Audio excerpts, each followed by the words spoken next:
Ladies and gentlemen, welcome back to Florida's #1 hockey podcast, the Cats and Bolts. 3, 2, 1. Thank you, Benny boy. Welcome back to the Cats and Bolts podcast. We are in season 2, episode 38. I cannot believe that it has gone by as fast as it has. And obviously this is Stanley Cup part 2 is what we're calling this episode. So obviously viewer comments, we all got it, but Rod is still in Saskatchewan. So we are going to welcome Rod in from Moose Jaw, Saskatchewan to join us here. On? The Dairy Queen capital of Canada. Oh, don't tell people that here because now they think this is the Dairy Queen capital. So here we are. That. How many blizzards have you had so far? 3. For those that are listening, they can't. 3. I've had 3. All different flavors, by the way. I was actually going to ask, what is your favorite blizzard? Well, definitely Reese's peanut butter cups. But number 2, Score. Number 3, Oreo. I could go on. How about you? I'm an Oreo fan fan too. Benny's an Oreo. I'm definitely going to say I am the Reese's Pieces person, but Score is my favorite. Score is my favorite blizzard. I don't know what it is about Score, but it's just the best one.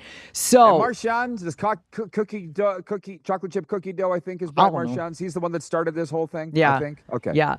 So they they don't have Score bar here. Heath bar is very similar to a Score bar, but it's tits. Okay.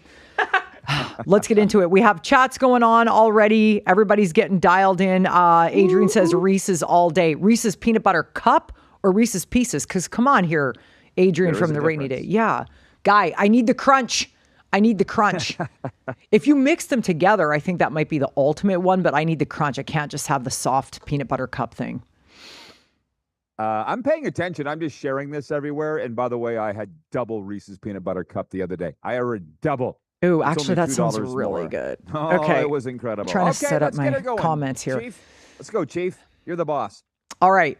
Obviously, there is a lot to talk about. There is a lot to talk about here from the last, week. In the last week since we've had this podcast, there's been 3 games. And what an interesting first 3 games this has been.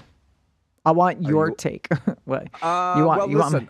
I got mine written down here too. My take real quickly. Thank you for asking, by the way. That surprises me a little bit. It was all Oilers style of play in game 1. I think you and I have talked about this a little bit on my show, right? That was the way the Oilers wanted to play. And then it flipped to the way the Panthers want to play in game 2 and for sure game 3. So I actually have a couple of questions for you. They're playing the Panthers style right now. The Panthers are looking very confident. I wouldn't say cocky, but they look confident. I will ask you, Miss Serena Dawn. Are you worried? The only thing that I'm concerned about is the fact that the Oilers haven't done a fucking thing in the first 3 games other than in the third period in the overtime of the first game. Edmonton has been embarrassingly bad. And I said this on your show on Wednesday what day was that? Monday. Before game 3. I said, if Edmonton doesn't come out and play their game, they're not going to win. And look what happened. It was the worst game of the series for the Oilers. And there's two camps of thought here. There's are the Oilers playing bad because the Panthers are forcing them? I don't think so. I think the Oilers are just playing bad. They need to pick it up. To be totally fair, I don't think the Panthers have played really their best hockey since they played Tampa. I don't think we've seen, there's definitely been spots of the Panthers game that have been really good in these first 3 games, but not super consistently. I feel like the Panthers still have more to bring, and I know for a fact the Oilers have more to bring.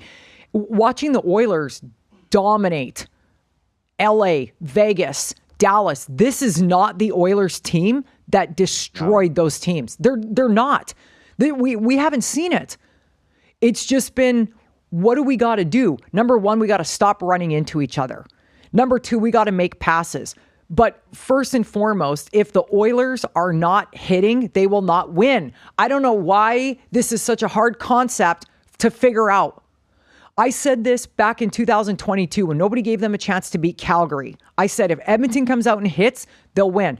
The first shift McDavid was on in game 5, in which he scored the winning goal in overtime. He came out hitting, and the whole team was hitting, and they won. They started hitting against Florida in the first game. And what have they been doing the last 2 games? Not hitting. They're not doing anything productive. Guys are running into each other. You'll have Florida's pushing along the boards, and Edmonton's got two defensemen behind the net. Why are there two defensemen behind the net? Why? Someone explain that to me. There's been guys left in front of the net, guys left open. Edmonton is just discombobulated, and it's not the way the Oilers have been playing in the playoffs. I love how you asked what my take was on the first 3 games because you were just raring to give yours, which was great. You were ready for this. I mean, the Oilers losing their composure in game 3 happened long before the gloves hit the ice and all the goofy stuff that was going on. Who do you think the 2 days off in between benefits more, or neither or both? Neither. There's 2 days off. Neither. Yeah. It doesn't. It at this point, 2 days off benefits both. It's not that one team's going to have an advantage over the other. I just think that McDavid is such a strong captain that the extra day being away from Edmonton helps the Oilers, because you know what it's like up there. It's different. It's different. Here, you don't even know there's even hockey going on. There's no buzz. There's no whatever. You can't get away from it in Edmonton. So those guys being down here, they probably went to the beach. They have to do human being things to get themselves out of it. And like I said, McDavid is such a strong captain that I think that he'll take that extra time. Guys at morning skate, doing what they need to do to still be a part of a team. But I don't think it's going to benefit one team more than the other. Couple of fun things. You have a view of Ben. I do not. So I don't know if Ben is willing to read the comments. We have a plethora of them. I have a from the few audience. here. I have a few here. We got a lot coming in. Okay, yeah. Well, hang on. Yeah, we do. Everybody's fired up. But I'll tell you what, Serena, not as fired up as here. And I feel like it was Monday on my show that I told you how everybody is into it here in Canada. I'm in Moose Jaw, as Serena said off the top. It's a hockey town. So I'm here broadcasting baseball. That's why I had to leave South Florida for the Stanley Cup. Serena's covering it more than adequately for us. You're doing a great job. But Serena, when I leave the ballpark and drive home at night, I look in all the big picture windows. Everybody's house has a big bay window, right, in the front, and the TV is on the game. Every single one. I laugh all the time when the hockey game's on. Everybody's watching it. And here at the golf course where I do the show, there's 2 big tip jars at the till at the golf course pro shop. One says Oilers, one says Panthers. And it's to put tips in either one. Like everybody's paying attention. And the Oilers are getting the most tips. But so, Ben, you want to read a couple of these or what? Yeah. We got Lucas Caligari. Hey, y'all. Josh Dorr, what's going on? Lucas said, crazy energy at the game Monday night. What a time to be alive. Also watching McDavid in person never gets old. Aiden Rainy Day Pod, what's up? Reese's all day. Buttercup, back on what we were talking about earlier. Turt Oso X or something like that. Can't wait for game 4. Flying out to my first Panthers game. Love it. Josh Dorr says Panthers in 6. Ooh, John K says, Serena, did you see the Florida fan pouring beer on Kapanen as he walked down the tunnel on Monday? Like, come on, people. Show some class. Okay, we're going to get into this discussion right now. It's more than just pouring beer on a player. I don't think I've ever seen such classless fan behavior in a Stanley Cup final in my entire life on both sides. It is appalling the things that people think they can say on social media, that they can do in person. I can't believe from this thing about Stuart Skinner getting death threats and his family. The fuck is wrong with you people? And the stuff I've heard from the fans here that came from Edmonton that have been harassed and the things people say online, it should be criminal. It is. I think it is. It's terrible. The things that I've seen, people don't care about hockey in Florida. But when Florida makes it to the Stanley Cup final, they do. And then they turn into raging assholes just because their team won a game. And I'm going to tell you this straight up. Any of the Panthers fans that watch this podcast or that we've met through this podcast, I would bet my life they would not act like that. It's not the true Panthers fans. It's the assholes who are jumping on the bandwagon, who are talking shit, who are acting like dicks. Why? It's ruining everything. I don't understand why people have to be like that. Yeah. We've seen it over the years in sports, and some of the things that I have seen is just appalling to me. And listen, whatever happens on the ice, listen, Matthew Tkachuk's going to get a fist in the face because he's been deserving it for 10 years. And people sometimes, one guy was like the other night, he's like, oh yeah, that's right.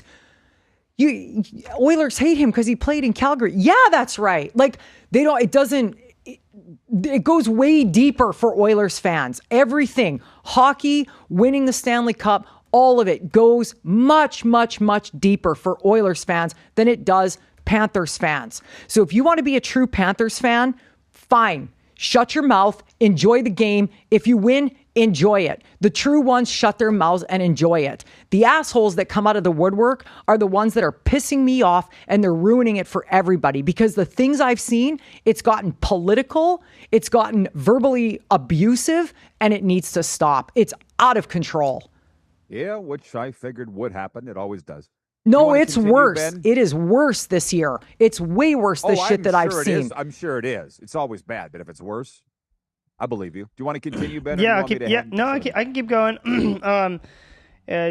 Josh Dorr agrees classless behavior and fans chanting USA during Canada anthem just classless. John K. Jake Whaleman has been fined $5,000 for roughing Matthew Tkachuk and another $5,000 for squirting water at the Panthers bench. Jerry, I love your show, guys. Love it. Love it, Thank Jerry. you, Jerry. That's really nice. We love you too, Jerry. Thanks, Jerry. You too, Jerry. Continue. Chicker, 55 Chickerin. Hi from Key West. What's up? Someone's vacationing, Oh, my sis. goodness. That's Kelly Francis. Yeah. Yeah, That's Kelly. Francis. Leave it to me to know who these people are. Lucas, holy shit, you pronounced my last name correctly. 1 star for you. What? Let's get some 5-star reviews on this. Come on. Yeah, guys, what the hell? Let's jump ahead here to what Josh says. These weren't hockey fans, just people coming from the Cup finals and drinking too much. Yes. Last year, Oilers fans were all over the place, and they never had a problem with the Panthers fans. And the Panthers fans have gone to Edmonton, and I'm like, I hope they treated you well. They're like, no, my God, they were great. Everybody's been fine. But you get those people that, and I always say this, alcohol is not for everyone. And you get these people that are just ruining it. It's like there was a lot of disrespectful behavior the other night during the Canadian anthem. I'm like, you gotta be kidding me. From both sides. My thing is just shut up during the anthem. There should be no talking at all. But it's just like, I don't understand. I will say this. You said the Panthers are confident. They're cocky. Their fans have gotten extremely cocky. Different between the players and the fans. Right. But the Panthers are getting cocky. They're going in the penalty box and chest bumping each other like this is a fucking fraternity. Like, have some respect. But the Brent Woltmans that watch our show and the Kelly Francises and these guys are true fans. They're not assholes. They cheer for the Panthers and that's their team and that's fine. And everybody else that watches this podcast, we appreciate you guys being respectful of the other team. This has gotten out of control now, and it's just typical bandwagon jumpers that it's like, what are we in Boston? Where people are out of their minds? That's literally what it's like in some of the things I've seen online. It's literally offensive. I'll take this one from Lucas, who incidentally is the guy that I bought that baby blue Panthers jersey from, which I see is not up on the wall behind you today. But Lucas says, Sabrina, as a Panthers fan, I just want to thank you for covering our team and showing passion for hockey. We're not all cocky assholes, but there's plenty to go around. And I'll just correct him. It's Serena. Maybe it's his spell check, guaranteed. Yeah, because right. iPhone does that. Yeah, so back to hockey, if you don't mind. When I said game 1 was Oilers style, games 2 and 3 have been Panthers style, I don't think you would argue that. Where do you think it changed? I think it's changed from the drop of the puck in game 2, where the Panthers said, we want to control this. And like you were there Monday, they were putting McDavid on his ass. They were putting Dry on his ass. They were putting Nuge on his ass. Ben was talking before the show about Sam Bennett rocking and rolling. They went back to Panthers hockey. I think the start of game 2 is where this changed, but that's me. How about you? I would say probably the second period of game 2 is where I really felt there was a shift, and here's why. And I'm going to say this again. I'm going to repeat what I said. I don't really feel like the Panthers are playing their best hockey. And I said that to somebody else this morning, and he goes, you're right. And this is what he said. They're lucky they got past Toronto. and I was like, and we started talking. The series against Carolina was awful, really, on both sides. It just really wasn't like the Panthers were playing great. They didn't need to. And that's what happens when you play a team that's kind of stinking it out. But I don't think the Panthers have been playing their best. The reason is two things: Sam Bennett and Brad Marchand.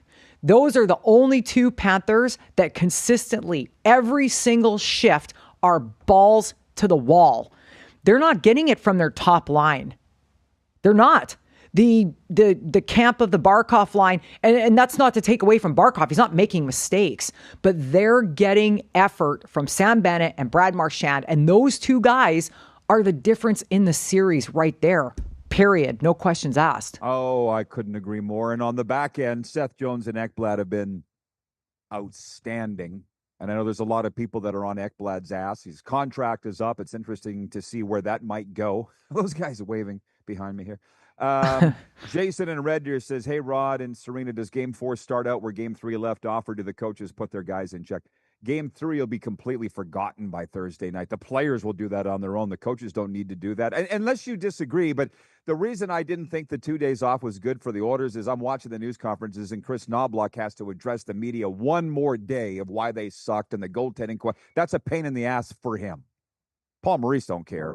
But come Game 4 Thursday night, they won't be. They can't afford to even think about Game 3 and come unraveled like that again. We need to see an entirely different Oilers team. Your boy Kelly Rudy said, Serena, on the post-game Monday night, he goes, if the Oilers don't change, they don't have a hope Thursday. But I think they will change. They have to change.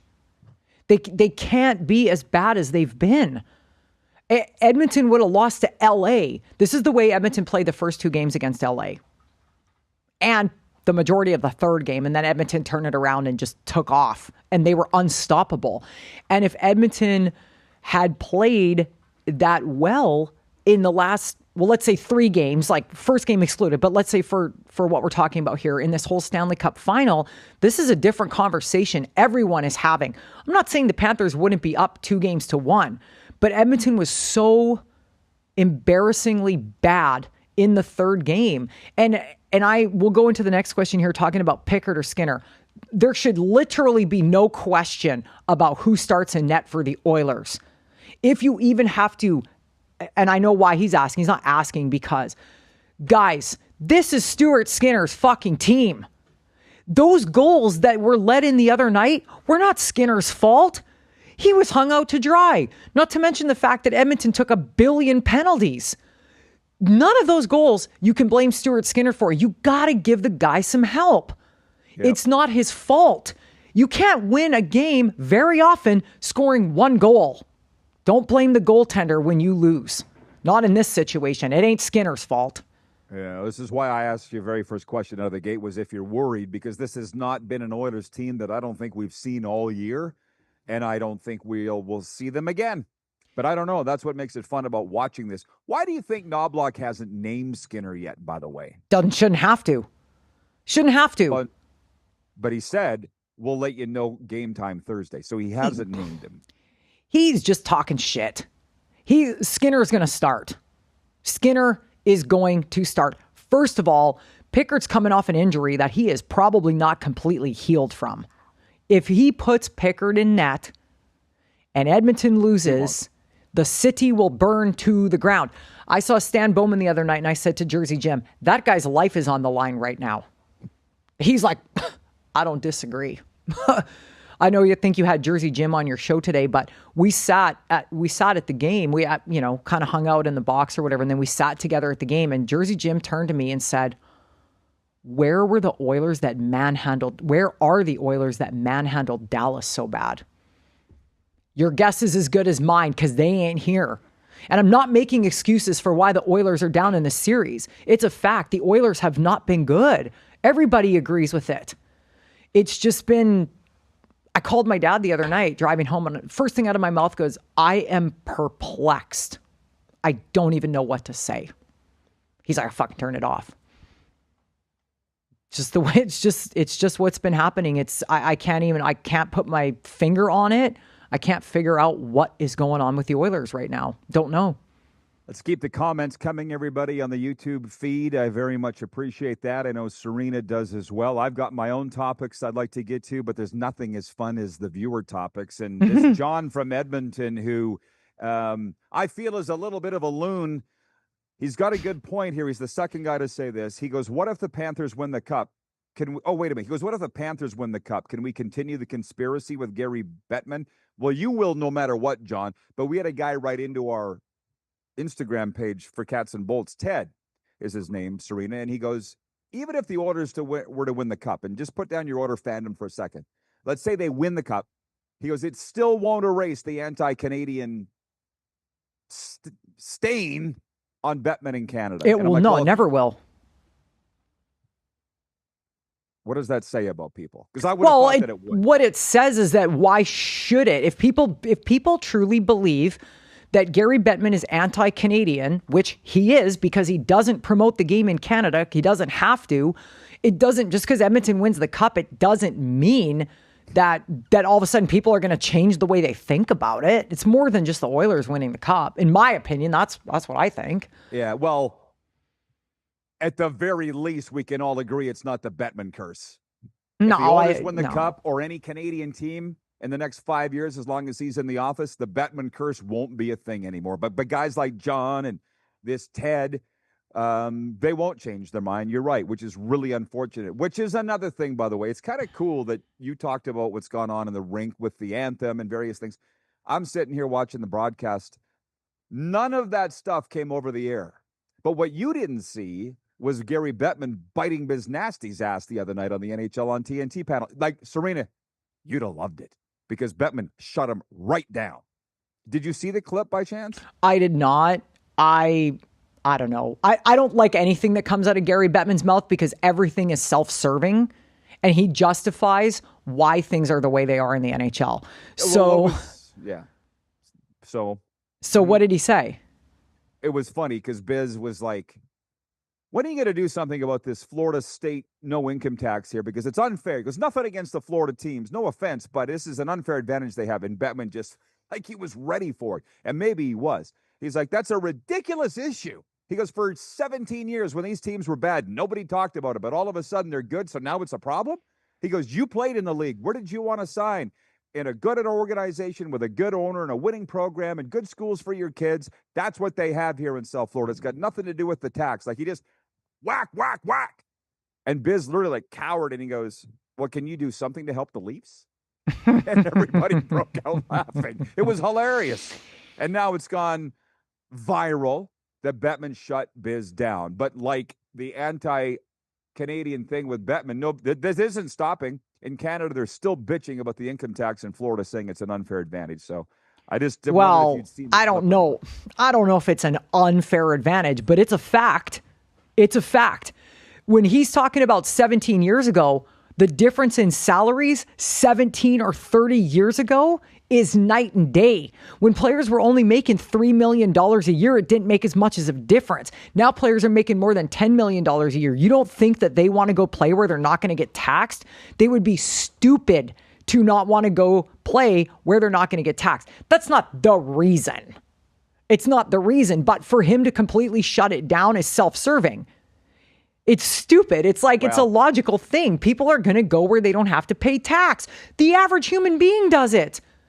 People in California are like, where can I move that's a taxless state? And off they go. It's not just hockey players. It's humans. You make a great point about the salaries being tens of millions more now than they were 20 years ago. That's probably the biggest factor. It is. I literally talked to the same guy at the gym this morning, the other day, about the same subject. He goes, listen, I work for a company that is based in North America and like all over North America. He goes, and a buddy of mine owned a division in Canada. He's American.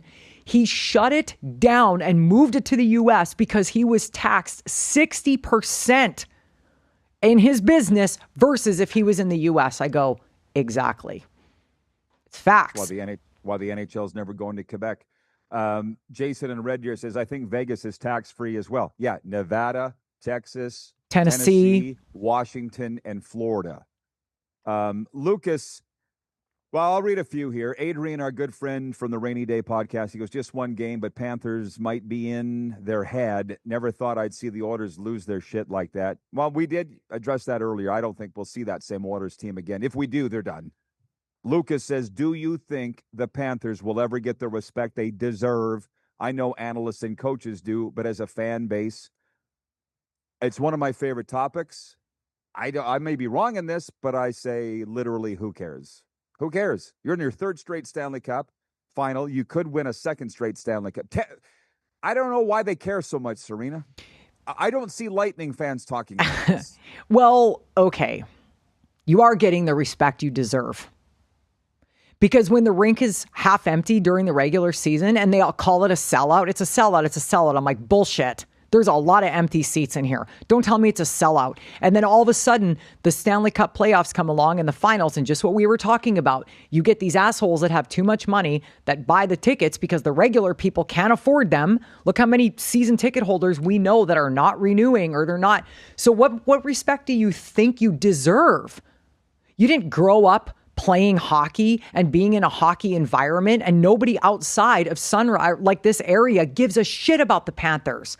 So I'm just curious. I'm not trying to carve you, but coming from a place where hockey is the only thing that matters, you are getting the respect you deserve. If that's not enough for you, move to Canada.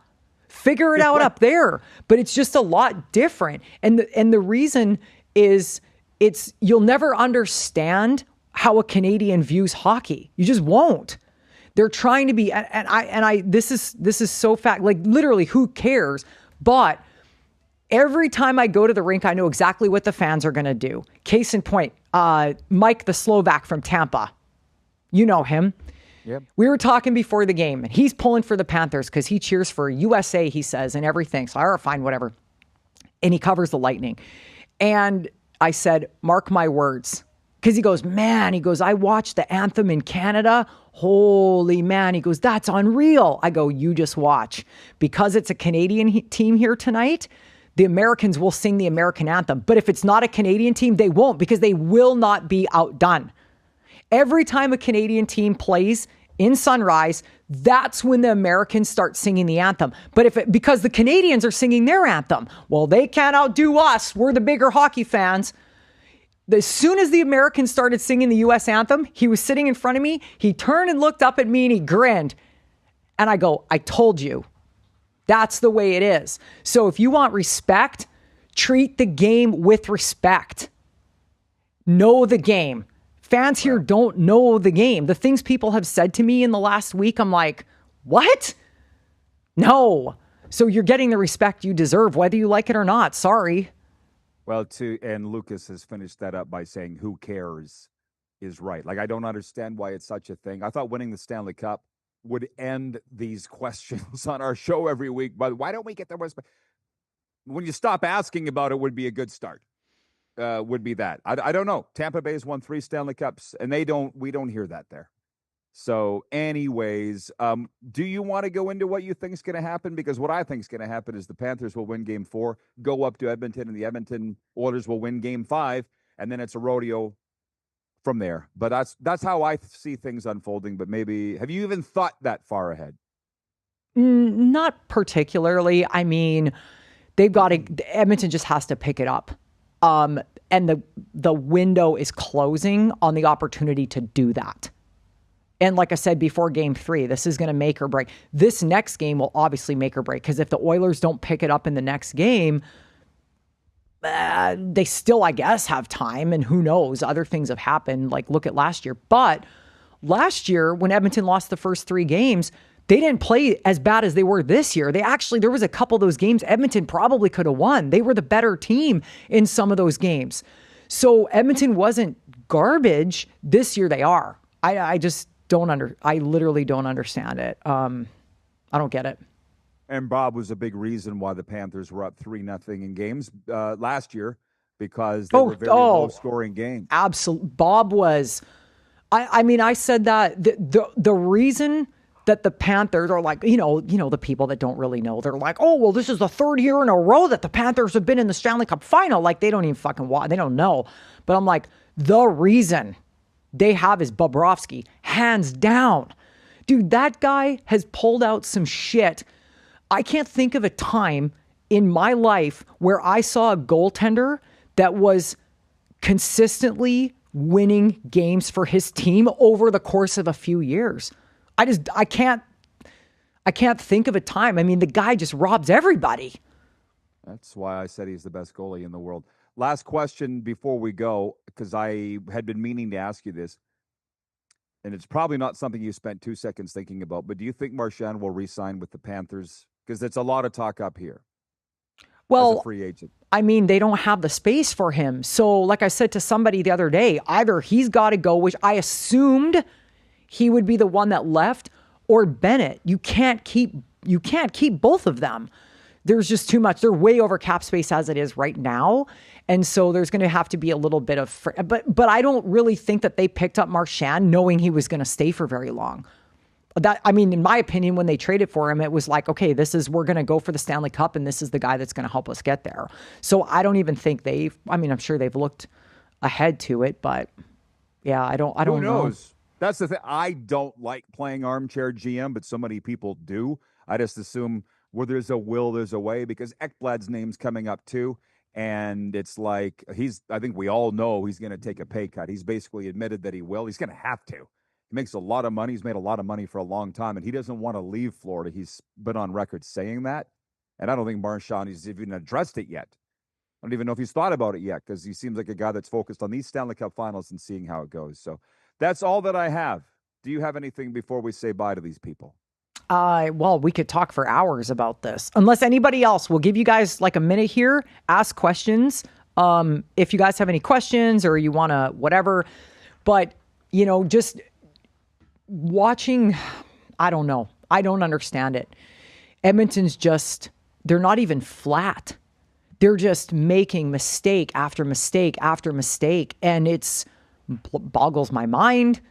I don't get it. And as an Oilers fan, I'm just sitting here going, what did I say before these? First of all, I said a couple things before this series started. I hope the refs put the whistle away and let them play. Hasn't happened. Having said that, the Oilers have taken a lot of penalties that are stupid penalties.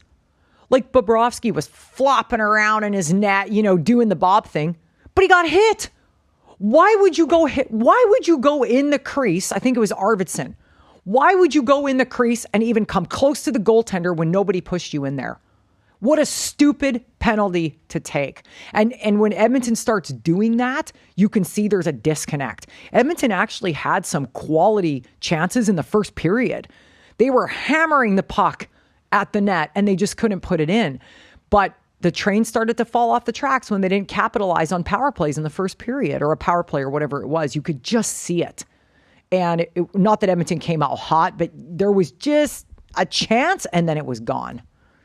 So I'm hoping for another games 1 and 2. The intensity was some of the best hockey I've ever watched. Okay, this is actually another thing, Rod, I want to bring up with you. It is so interesting to see how both sides of the countries are viewing games 1 and 2. So saw our old friends Jonah and Eddie, Freddie and Eddie, up in the press box the other night. And Jonah's like, just the way he talks. He's like, the first couple of games were kind of boring. And I was like, what? And he's like, I'm just kidding. They're great games. I said, well, honestly, from a hockey standpoint, they weren't really that great of games. He was appalled that could even cross my mind. And so many people here and so many like the TV stations I see, they're like, what a great game 1 was. I'm like, what? I just don't think there's been great end-to-end hockey in this series very often. These are two teams that are capable of playing really well. And I just really don't think, and everybody I talk to back home is like, this is absolute garbage hockey. I don't know. That's my take, but what do you think about it? I think I loved games 1 and 2 because they were so close. Monday, I was like Craig Simpson. He's doing the game. He's cheering for the Oilers. I'd expect nothing else. Folks, he's the Canadian color guy. And he's like, can we just play straight time? like with 6 minutes to go. Zahan. Oh yeah, well, it was bad. The game, the Panthers came out great. They jumped on him and they didn't let him up. They choked the crap out of the Oilers. That was not an entertaining game, really, unless you're a real diehard Panther fan. Games 1 and 2 were close games. Great saves, big hits, and it was even. And I like a close game. So I enjoyed games 1 and 2. I watched it with a couple of hockey guys at the keg, and yeah, we enjoyed it. So, I mean, potato. We all have different, but I like a close game, not a rout. Monday was a rout. And I don't know what's coming in game 4. Lord only knows. Yep. That's it. Okie dokie. We're done. Thanks, you guys, for tuning in. Appreciate it. You guys will notice that I don't have that bell that Rod always has. No, that's in the closet back there, and that's where it's going to stay. Oh, Jay Miller writes in. He's from Winnipeg. He goes, Evander Kane was a ghost show. He made a donkey of himself in game 3 with all the penalties and the dumb stuff Evander Kane was doing. He has not been a plus for the Oilers in my mind in this series. Hold on, though. Hold on. After the second game, I was... Okay. Obviously, none of us are Kachuk fans in my family or my friends or anybody, because a lot of us pull for the Oilers. And when Florida was playing Toronto, my dad was like, they need to put Ryan Reeves in and just take Kachuk's head off. Just knock his head off and be done with it, right? And so the same thing after game 2. It's like, if I was coaching the team, I would have told them to go do the exact same thing. You're letting Kachuk have the last word. You're letting Bennett have the last word. Don't let them have the last word. Go out and put a fist in their face, because that's what they're doing to you. So to blame Kane to be the only guy, Kane's just a hothead. And I'm not defending him, but somebody had to do it for the Oilers. Somebody had to go out there and say, the Panthers are a more, like a rougher team, like a more aggressive team. And the Edmonton, yeah. So it's like somebody had to stand up for the Oilers and say, I'm not taking this crap anymore. So I understand why it happened. I don't blame Kane. He wasn't the only one. Darnell Nurse was getting in there and whatever. So somebody had to do it. And if we were losing by 3 goals, that was the time it was going to happen. It doesn't surprise me. Stop pissing around. But now Edmonton's got to just say, got to stop letting Florida get under their skin. They have to. It went from game 1, Oilers style, swung to Panthers style, games 2 and 3. And I don't know who to credit for that from a Panthers perspective, but it happened. And the question is, does it swing back Thursday? It could. That's why we love the games. So that's how we started this show. That's how we'll end it. Lucas says, till next time, bring back the bell. No. They love the bell, Serena. That's why we do it. It's not happening. Okay. All right. See everybody next week here on Cats and Bolts.